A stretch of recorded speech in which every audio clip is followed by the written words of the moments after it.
Assalamualaikum warahmatullahi wabarakatuh. Salam sejahtera untuk kita semua. Shalom, Om Swastiastu, Namo Buddhaya, salam kebajikan. Perkenalkan, nama saya Dr. Syukun SPSM MM. Saya adalah dosen tetap yang mengajar di program studi S1 Manajemen di Sekolah Tinggi Ilmu Ekonomi Profesional Manajemen College Indonesia.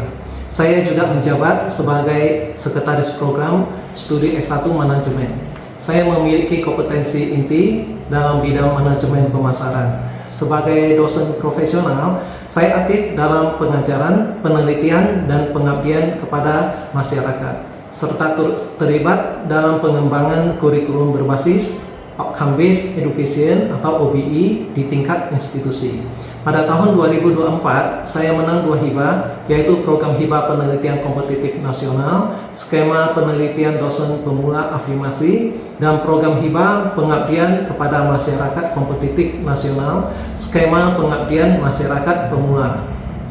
Dalam kegiatan pembelajaran, saya mengampu mata kuliah manajemen pemasaran yang merupakan mata kuliah wajib program studi dan mendukung capaian pembelajaran lulusan atau CPL utama, yaitu kemampuan berpikir strategis, analitis, dan inovatif dalam praktek pemasaran bisnis. Dosen menggunakan pendekatan Student Centered Learning atau SCL, Project Based Learning, dan studi kasus sebagai bagian dari strategi pedagogi untuk mengembangkan kompetensi mahasiswa.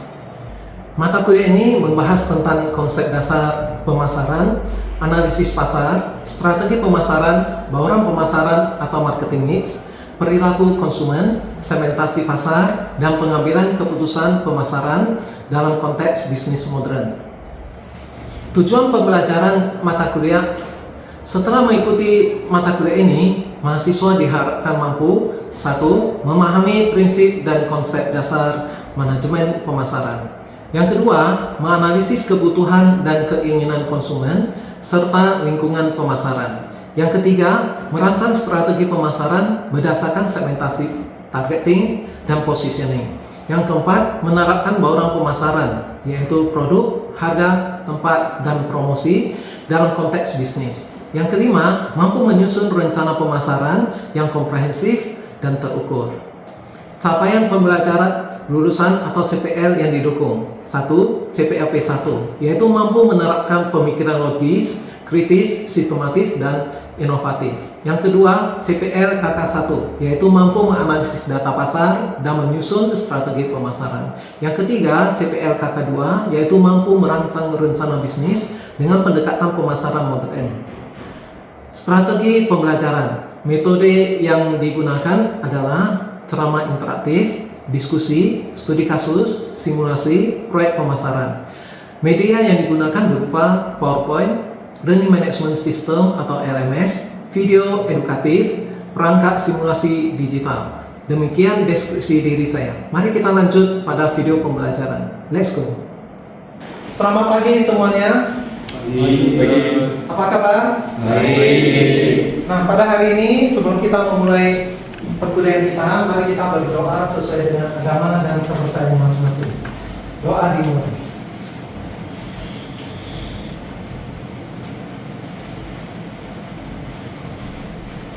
Doa selesai. Pada pagi hari ini kita akan belajar tentang manajemen pemasaran dan praktek dalam pemasaran modern. Ada satu pertanyaan yang penting mungkin ya, karena mungkin agak kurang jelas ya. Apa itu pemasaran? Apakah sama dengan penjualan? Menurut Philip Kotler, pemasaran adalah proses sosial dan manajerial di mana individu dan kelompok memperoleh apa yang mereka inginkan dan butuhkan dengan cara menciptakan, menawarkan, mempertukarkan produk dan nilai dengan pihak lain. Dari definisi ini bisa kita dapatkan bahwa ternyata pemasaran itu lebih luas dari penjualan. Jadi penjualan itu hanya sebagian kecil dari pemasaran saja. Kemudian pemasaran ini sendiri berevolusi. Pada saat dulu pemasaran itu berfokus pada produk. Artinya apa? Perusahaan akan menciptakan produk, mereka membuat produk, kemudian mereka lemparkan ke pasar. setelah berevolusi, pemasaran sekarang berfokus pada konsumen. Artinya perusahaan berusaha memahami apa sih sebenarnya keinginan dan kebutuhan dari konsumen. Kemudian mereka akan membuat produk yang sesuai dengan keinginan dan kebutuhan konsumen tersebut. Jadi memahami konsumen merupakan kunci utama untuk keberhasilan perusahaan. Selanjutnya, lingkungan pemasaran ini bisa kita bagi menjadi dua. Yang pertama, lingkungan mikro. Lingkungan mikro adalah faktor-faktor eksternal yang dekat dengan perusahaan dan mempengaruhi kemampuan perusahaan untuk melayani konsumen. Nah, ini contohnya adalah pelanggan, pemasok, pesaing, perantara, dan publik. Yang kedua, lingkungan makro. Lingkungan makro adalah faktor-faktor eksternal yang bersifat luas dan juga tidak dapat dikontrol oleh perusahaan. Namun ini mempengaruhi strategi pemasaran. Lingkungan makro ini terdiri dari politik, ekonomi, sosial budaya, teknologi, lingkungan, dan hukum. Kalau ini disingkat dalam bahasa Inggris menjadi PESTEL. Nah, untuk memahami lingkungan makro ini, biasa orang menggunakan analisa PESTEL. Selanjutnya, strategi pemasaran. Nah, strategi pemasaran biasanya dimulai dengan SPP, yaitu segmentation, targeting, dan positioning.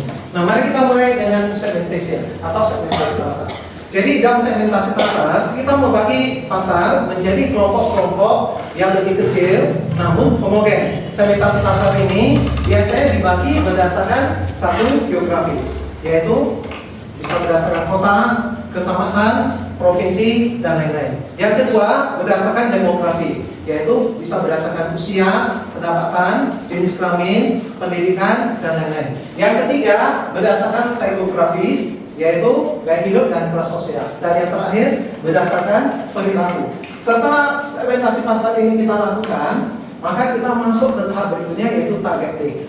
Di mana di tahap ini kita memilih satu atau beberapa segmen dari pasar untuk dilayani. Nah, targeting ini sendiri bisa kita menggunakan strategi undifferentiated, artinya segmen-segmen yang sudah kita pilih tadi kita layani dengan menggunakan strategi dan produk yang sama. Yang kedua, differentiated, artinya kita melayani satu segmen atau beberapa segmen yang sudah kita pilih tadi dengan menggunakan strategi yang berbeda dan juga kita menawarkan produk yang berbeda. Yang ketiga yaitu concentrated. Di sini kita menawarkan produk dan strategi cuma ke satu segmen yang sudah kita pilih. Jadi ini ukuran pasarnya biasanya cukup kecil sehingga biasa disebut sebagai niche market. Yang keempat adalah micro marketing. Nah, di sini kita menawarkan produk dan jasa kita ke satu segmen yang ukurannya sangat kecil, biasanya berbentuk komunitas. Ya, komunitas yang kecil. Misalnya kita menawarkan baju t-shirt ke pecinta Vespa. Nah, setelah targeting ini kita lakukan, maka kita masuk ke positioning, yaitu kita menciptakan citra yang jelas dan berbeda di benak customer. Nah, ini kenapa ini penting? Karena yang paling penting sebenarnya adalah bagaimana posisi produk kita di benak customer. Misalnya kalau saya menyebutkan pompa air, menurut Anda merek yang paling bagus, yang paling pertama kali muncul di benak kalian itu apa? Sanyo, betul ya? Air minum dalam kemasan. Nah, seperti itulah ya. Oke. Handphone yang paling prestis, paling bagus. iPhone. Nah, ini berarti iPhone memiliki citra, bahwa dia adalah produk yang paling bagus dan paling prestis di benak konsumen. Cuma yang sebenarnya kita tidak tahu ya. Kita di sini cerita tentang positioning. Sampai di sini ada pertanyaan? Ya, silakan. Apakah targeting itu benar-benar penting untuk market? Oke, jadi pertanyaannya, apakah targeting ini betul-betul penting atau tidak? Nah, kita harus memahami bahwa yang pertama, tidak semua pelanggan itu merupakan pelanggan yang ideal, ya. Nah, yang kedua, kita juga harus menyadari bahwa sumber daya perusahaan itu terbatas dalam hal yang terutama uang, waktu, tenaga, dan lain-lain. Nah, dengan melakukan targeting, kita memilih mana segmen yang paling menguntungkan. Di sana kita memfokuskan semua kegiatan pemasaran kita. untuk melayani mereka sehingga bisa memberikan hasil yang lebih memuaskan dan penjualan yang lebih tinggi. Bisa? Bisa, Sir. Nah, setelah STP ini dilakukan, maka kita memasuki yang namanya bauran pemasaran, ya, atau marketing mix. Marketing mix ini biasa kita sebut itu sebagai 4P ya, yaitu produk, price, place, dan promotion. Nah, yang pertama adalah produk. Jadi ini adalah produk atau jasa apa yang kita tawarkan. Bisa kita lihat yang pertama itu yang perlu kita pertimbangkan jenis produknya apa. Apakah dia berbentuk fisik atau non fisik ya. Kemudian bagaimana dengan fitur produknya, yaitu fitur dan spesifikasinya. Juga bagaimana kualitasnya, apakah berkualitas tinggi, sedang, atau rendah. Dan ingat kualitas ini biasanya berkorelasi dengan harga. Yang berikutnya adalah desain dan gaya. Misalnya warnanya, bentuknya, ya, dan lain-lain. Kemudian merek. Bagaimana merek yang bagus, ya, tentunya harus yang mudah diingat, terkesan hebat, positif, menarik perhatian. Yang kelima adalah kemasan, ya, bagaimana kualitas kemasannya, bagus tidak, bentuknya bagaimana, warnanya. Berikutnya adalah label dan informasi, yaitu komposisi, cara pakai, tanggal daluarsa, dan yang paling penting logo halal. Setelah produk ini kita masuk ke yang namanya price atau harga. Nah, dalam strategi harga ini kita mengenal 3 strategi. Yang pertama, skimming pricing. Artinya apa? Perusahaan pertama kali waktu dia menunjukkan produk ke pasar, dia menawarkan harga yang setinggi mungkin, kemudian baru pelan-pelan dia turunkan harganya. Tujuannya untuk menciptakan image citra bahwa produk mereka itu prestis, ya, prestis. Nah, yang kedua yang kita sebut sebagai penetration pricing. Artinya apa? Perusahaan itu waktu dia menunjukkan produknya, dia sudah menawarkan harga serendah mungkin dengan tujuan untuk melakukan penetrasi atau memasuki pasar dengan cepat dan menguasai pasar. Yang ketiga, status quo pricing, yaitu perusahaan menawarkan produk atau jasanya dengan harga yang sedekat mungkin dengan harga yang ditawarkan oleh kompetitornya. Nah, harga ini biasanya ditentukan oleh satu, biaya. Semakin tinggi biaya, berarti harga yang mesti kita tetapkan itu, ya, berarti harganya semakin tinggi juga. Yang kedua, permintaan. Jadi semakin tinggi permintaan, maka harga barang akan naik, wajar ya. Oke. Yang ketiga, persaingan. Nah, kalau persaingan ketat, ya, para kompetitor kita selalu melakukan banting harga, menurunkan harga, mau tak mau juga kita harus menurunkan harga, ya. Yang keempat adalah persepsi nilai, ya. Nah, persepsi nilai atau dalam bahasa Inggrisnya perceived value. Bagaimana nilai produk atau barang yang kita tawarkan ini itu dalam benak customer. Nah, ini sangat penting sekali. Kalau persepsi mereka itu, ya, wah, produk yang ditawarkan itu dalam persepsi mereka nilainya tinggi, ya. Jadi harga ini bisa pelan-pelan kita naikkan lebih tinggi. Setelah harga kita tetapkan, maka kita masuk ke yang ketiga, yaitu place atau tempat. Nah, di sini kita akan memilih saluran distribusi, ya. Bagaimana barang itu bisa dari produsen sampai ke tangan konsumen. Nah, saluran distribusi ini bisa secara langsung, yaitu dari produsen langsung ke konsumen, atau secara tidak langsung, yaitu melewati para perantara seperti distributor, grosir, retailer, baru ke tangan konsumen. Nah, untuk strategi distribusi ini sendiri biasa ada 3, yaitu yang pertama strategi intensif. Di sini perusahaan berusaha mendistribusikan barangnya itu sebanyak mungkin ke berbagai tempat seluas mungkin. Ya, ini contoh seperti air minum dan kemasan, ya, seperti aqua dan lain-lain. Yang kedua, strategi selektif. Di sini distribusinya terbatas. Ya, misalnya hanya untuk beberapa outlet pakaian di mall saja. Ya, yang ketiga itu adalah strategi eksklusif. Di sini distribusinya itu sangat terbatas sekali dengan tujuan untuk menciptakan citra yang premium. Misalnya mobil mewah seperti Mercedes itu hanya ditawarkan secara resmi di outlet resmi mereka. Yang lain kalau mau tawarkan boleh, tapi itu kan sudah perusahaan lain, gitu ya. Setelah itu, mari kita masuk yang keempat, yaitu promotion. Nah, promotion ini berbeda dengan Kalau kita di Medan sering bilang promo.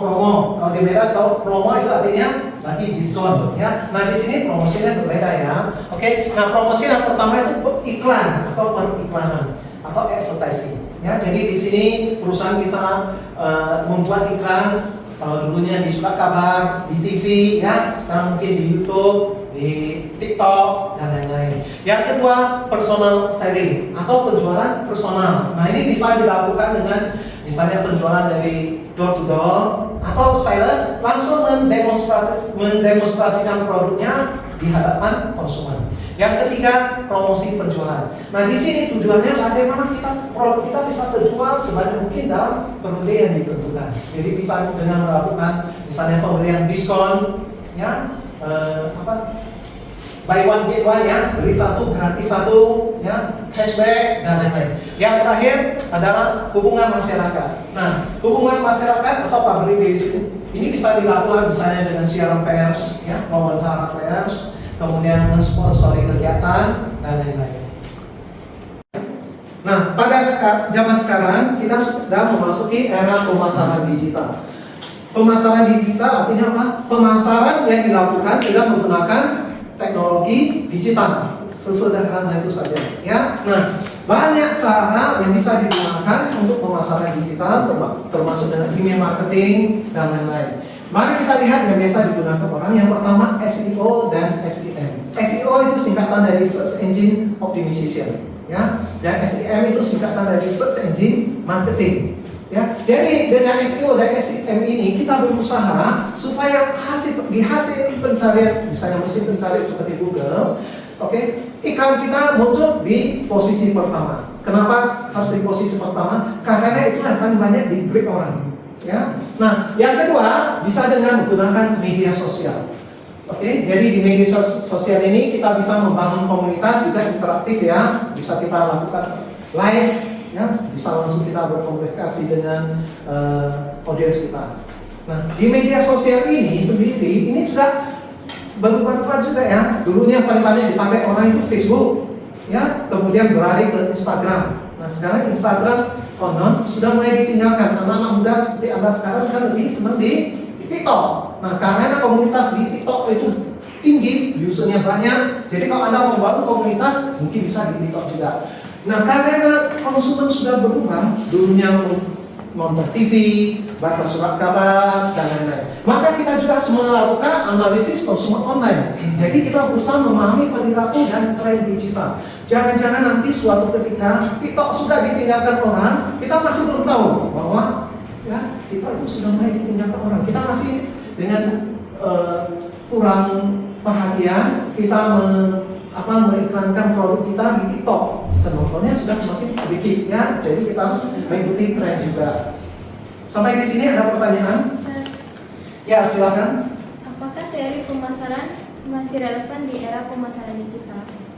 Apakah teori pemasaran masih relevan di era pemasaran digital? Ya, masih tetap relevan karena semua teori tetap berjalan. Misalnya Anda ingin mengiklankan produk Anda, misalnya contoh di Facebook ya. Nah misalnya produk Anda adalah mobil listrik BYD atau BYD ya. Nah kita tahu yang biasanya membeli mobil BYD itu yang usianya mungkin di bawah 50 tahun ya, karena di atas 50 tahun biasanya mereka lebih konvensional, mereka mau menggunakan mobil yang menggunakan BBM ya. Jadi kalau misalnya Anda membuat iklan di Facebook, Anda tentunya harus memilih juga kan, sesuai dengan segmentasi dan targeting Anda, yaitu pria atau wanita yang berusia di bawah 50 tahun, misalnya dengan pendapatan per bulan di atas misalnya 20 juta ya. Nah, jadi waktu Anda membuat iklan itu Anda pilih pria atau wanita di Indonesia, karena kita di Indonesia ya, pendapatan di bawah 50 juta, kemudian usia misalnya 20 tahun sampai 40 tahun. Jadi semua teori dari pemasaran tetap bisa digunakan, hanya cara penerapannya yang berbeda sesuai dengan perkembangan zaman. Bisa? Selanjutnya kita memasuki CRM. Apa itu CRM? CRM atau Customer Relationship Management. Jadi di sini kita membangun hubungan dengan pelanggan. Nah, dalam CRM ini ada kuncinya, yaitu apa? Loyalitas itu yang paling penting. Loyalitas konsumen. Kenapa loyalitas itu penting? Kita harus memahami bahwa kalau konsumen itu puas, dia belum tentu loyal, ya. Nah, kalau konsumen loyal, artinya apa?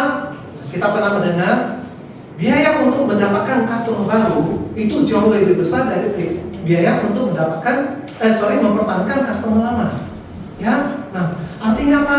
Kalau customer lama itu tetap loyal sama kita, ya, dia baru terus ke kita. Nah, biaya untuk memaintain dia itu jauh lebih murah dibandingkan mendapatkan customer baru, ya. Dengan demikian, CRM ini kita gunakan untuk mempertahankan customer atau pelanggan, oke, supaya dia loyal. Jadi di sini kita bisa menolak keluhan mereka, kepuasan mereka, dan lain-lain. Oke, sampai di sini ada pertanyaan? Ya, silakan. Bagaimana cara kita mengetahui konsumen itu loyal atau tidak?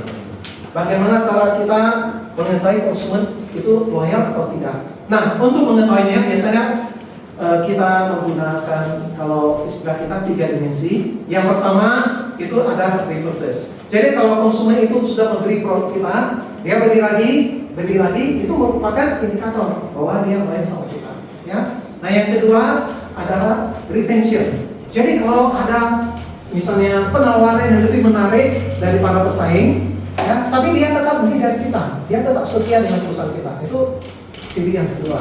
Nah, yang ketiga adalah referral. Karena dia puas, dia mereferensikan teman-temannya atau keluarganya untuk beli dari kita. Nah, ingat, kalau dia puas tadi, dia harus loyal, ya. Oke, jadi kalau dia sudah puas, dia loyal, dia baru mereferensikan. Oke, bisa? Nah, sebagai penutup, saya ingin mengutip bahwa pemasaran itu bukan sekedar menjual, tapi membangun hubungan yang berarti. Rangkuman yang bisa kita dapatkan, yang pertama, pahami konsumen. Segala strategi dimulai dari pemahaman yang mendalam. Yang kedua, bangun strategi STP yang tepat. Segmentasi, targeting, dan positioning adalah fondasi pemasaran modern. Yang ketiga, gunakan marketing mix secara adaptif. Produk, harga, tempat, dan promosi harus selaras dengan kebutuhan pasar. Yang keempat, kuasai digital marketing dan CRM. Inilah kunci sukses di era pemasaran digital. Nah, sebelum kita buat, saya ingin kita supaya semangat, kita meneriakkan YR, ya. Kalau saya teriak manajer pemasaran, kalian teriak pahami pasar. Kemudian kalau saya teriak manajer pemasaran, sekali lagi kalian meneriakkan strategi hebat. Yang ketiga kali saya meneriakkan manajer pemasaran, kalian berteriak kuasai pasar. Jelas? Ya. Mari kita sama-sama meneriakkan YR supaya kita semangat, karena yang ini merupakan kunci yang mendalam mengenai apa yang kita pelajari tadi, ya. 1, 2, 3. Manajemen pemasaran. Pahami